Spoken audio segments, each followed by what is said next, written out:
You've likely heard that the IRS has been seeking 87,000 agents, armed agents willing to use deadly force.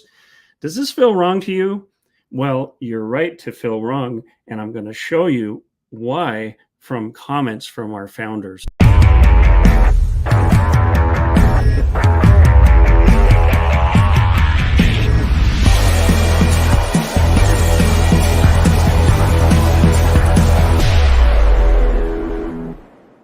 So I know most of us think that the Declaration of Independence, of course, was in 1776. Most people think that's when our freedom started, but we actually have a heritage of freedom upon which our Republican government, which is based on the consent of the governed, came about. It goes back to the Magna Carta in 1215. It goes back to English common law. In fact, we have a tradition going back 1,000 years of freedom talk, talking about freedom, acting in freedom. So the England that America was birthed from had a long tradition of freedom, and we may not understand that. And it was often said that the American revolutionaries were more loyal and faithful to that heritage of freedom than people were back in the motherland. It's an interesting thing. We started the American Revolution in part due to taxes, grievances that we had. Not so much the fact that we were being taxed, but the way it was done and the excesses that were imposed upon us. That's why we have these lines from the Declaration of Independence. He has erected a multitude of new offices and sent hither swarms of officers to harass our people and eat out their substance. He has combined with others to subject us to a jurisdiction foreign to our Constitution and unacknowledged by our laws, giving his assent to their acts of pretended legislation. And one of the complaints against the king was for imposing taxes on us without our consent.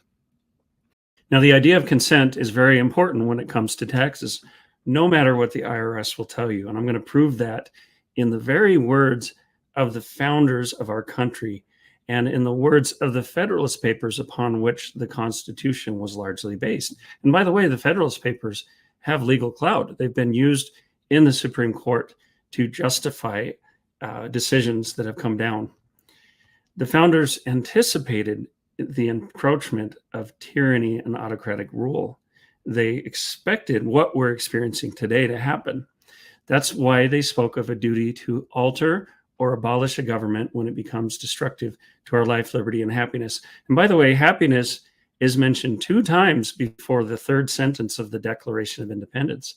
So happiness was very, very important to the founders. And I'm going to tell you, it also applies to our taxes, believe it or not. So a few key points. One is minimal taxation was one of the founding principles of the United States. Thomas Jefferson, for instance, said, "I am for a government rigorously frugal and simple, not for a multiplication of officers and salaries, merely to make partisans, and for increasing by every device the public debt on the principle of its being a public blessing." And this is very interesting because often when taxes are raised, you're going to hear from the government, hey, this is going to do this for us. This is going to help us. Right now, we have this Inflation Reduction Act. And the way they're trying to sell this is, hey, it's going to reduce inflation. It's going to make our lives better. But it's a justification for raising taxes again. And to us, it appears that they're willing to put some teeth into that and really, as it said, eat out our substance. Jefferson also spoke of reducing expenses to what is necessary for the useful purposes of government. And both Thomas Jefferson and French writer Alexis de Tocqueville wrote of the federal government being, quote, reduced to foreign concerns only, and most other authority reserved to the states. So we do have a heavy-handed federal government right now that is imposing a lot on our lives that really go against, I believe, states' rights and individual liberties. Thomas Jefferson also said, considering the general tendency to multiply offices and dependencies and to increase expense, government shall itself consume the whole residue for what it was instituted to guard. So Thomas Jefferson was very wary and concerned that the government would consume the very property, the very income, the commerce that it was instituted to guard. Do you feel like your government today is guarding your property or guarding the economy, your household income? I don't think so. The most productive system of finance will always be the least burdensome. There can be no doubt that in order to a judicious exercise of the power of taxation, it is necessary that the person in whose hands it is should be acquainted with the general genius, habits, and modes of thinking of the people at large, and with the resources of the country. And this is all that can reasonably be meant by a knowledge of the interests and feelings of the people. In any other sense, the proposition has either no meaning or an absurd one. And in that sense, let every considerate citizen judge for himself where the requisite qualification is most likely to be found. Now, Alexander Hamilton wrote this in the Federalist Papers, number 35, in a section entitled Concerning the General Power of Taxation. Notice that he took into account not only the interests of the people and their finances, but our feelings. Isn't that interesting? Let's keep going. Also from the Federalist Papers, but it will not follow from this doctrine that acts of the larger society which are not pursuant to its constitutional powers, but which are invasions of the residuary authorities of the smaller societies will become the supreme law of the land. These will be merely acts of usurpation and will deserve to be treated as such. It expressly confines this supremacy to laws made pursuant to the Constitution. So we can always ask, is a taxation constitutional? And one of the aspects of the Constitution is decentralization. The founders were very clear that they wanted community-led rule, which goes up to the state level, and that the federal government should be minimal.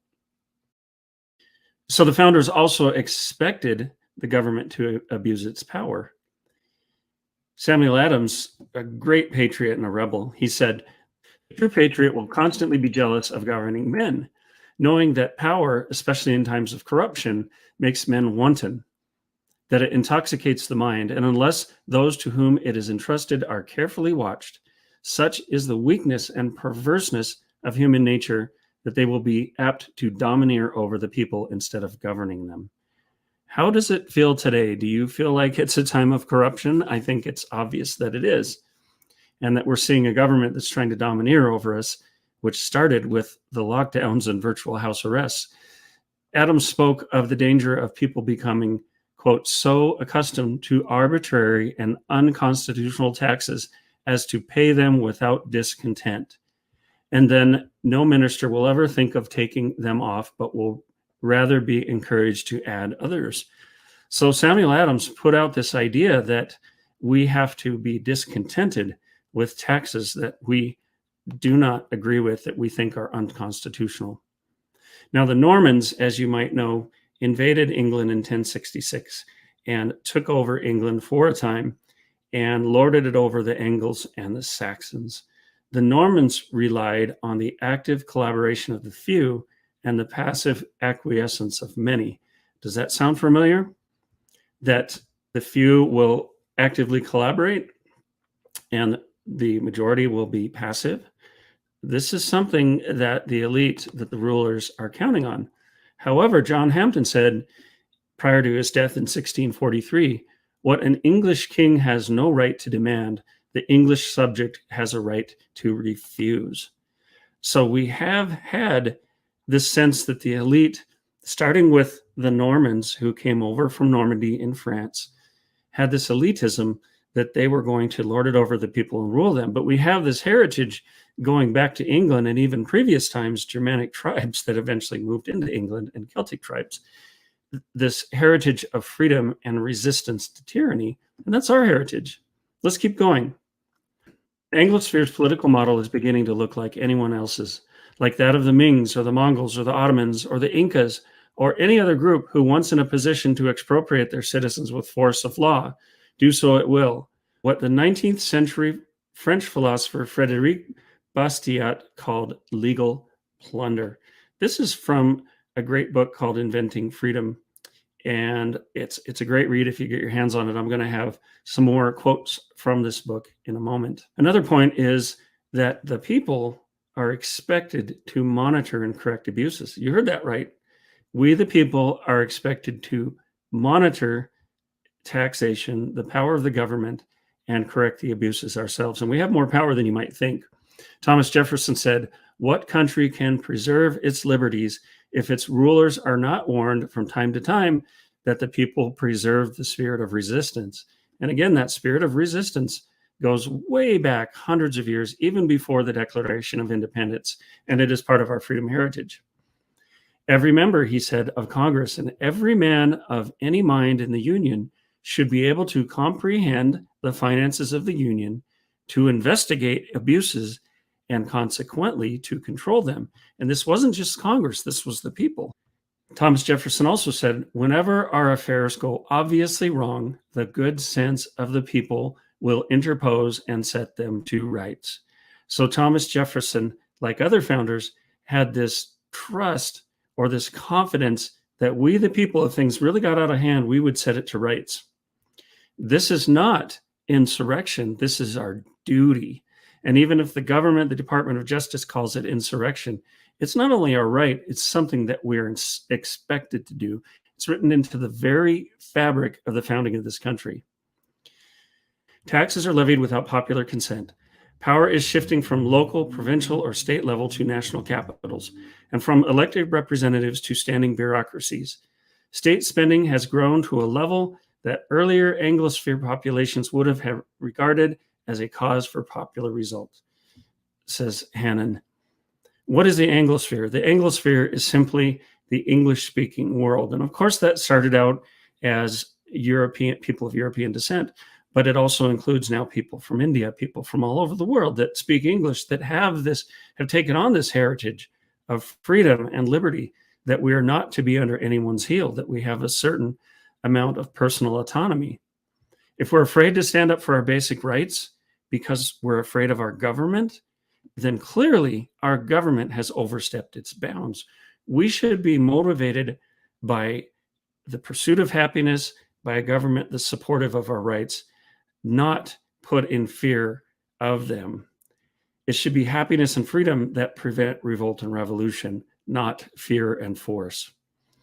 If our government is serving us according to the social contract that we agreed upon, then they'll have no need for words like insurrection, because insurrections typically are only going to come when the government isn't doing its job properly, when the people are discontented. And to blame that on us is largely not in keeping with the founding of this nation. You might ask, what about Antifa and these others? Well, those insurrections, we believe, were fomented by the government, were encouraged by the government, by a corrupt regime. If the government was doing its job, it would have put down the destruction. It would have allowed peaceful free speech, but instead it allowed looting and burning and mostly peaceful protests. We see right through it. In point of fact, the current administration, and certainly the FBI, is in a state of insurrection against the people.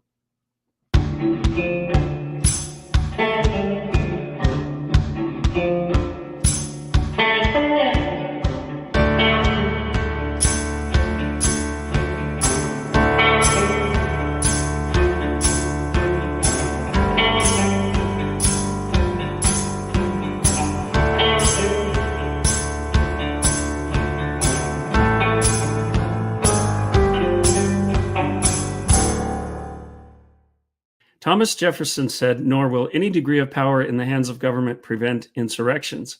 In England, where the hand of power is heavier than with us, meaning on the American continent, there are seldom half a dozen years without an insurrection. This just shows you where we come from. Man, whether it was in England or in the New World, we don't tolerate tyranny. We just don't put up with it. That brings me to another point. The government is accountable to the people, not the reverse. The law comes up from the people, not down from the top. Roger Scruton, an English philosopher who recently passed away, said the English law existed not to control the individual, but to free him. And again, our law, our Constitution, are based on English law. So that heritage of freedom goes way back. From common law, Magna Carta, the English Bill of Rights, patriots loudly asserted, and not without justice, that personal freedom and resistance to autocratic power were the distinguishing features of the English-speaking peoples. Did you get that? The distinguishing features of the English-speaking peoples, or in other words, the Anglosphere. David Hume in 1778, David Hume was a very famous philosopher. He said the northern nations had no idea that any man trained up in honor and inured to arms was ever to be governed without his own consent by the absolute will of another, or that the administration of justice has ever to be exercised by the private opinion of a magistrate. My friends, that is your birthright, your heritage.